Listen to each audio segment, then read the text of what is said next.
जिंदगी को एक अमानत की तरह गुजारो। एक न एक दिन ये अपने मालिक को वापस करनी है। अगर आपने इश्क नहीं किया तो खुद को जिंदों में शुमार मत करो। रोज़े आखिरत इस जिंदगी को शुमार नहीं किया जाएगा।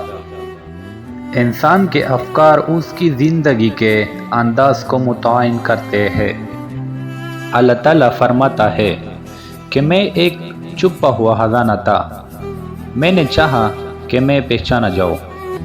तो ये कायनात की पैदाइश मारफत खुदवंदी के लिए है।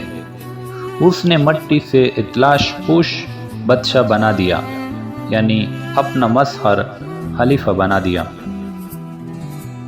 अगर तेरे पास यार नहीं है तो तलब क्यों नहीं करते हो? अगर यार तक पहुंच चुके हो तो शदमानी क्यों नहीं करते हो?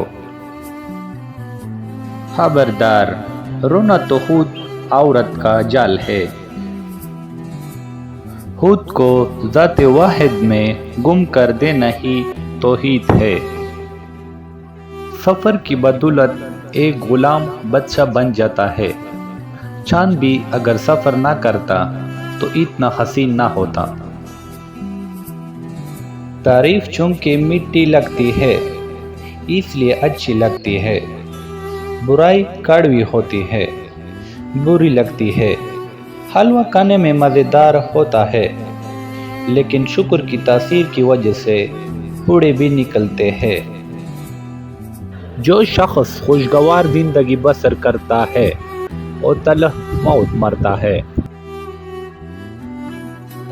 Please subscribe to my YouTube channel Amju for you.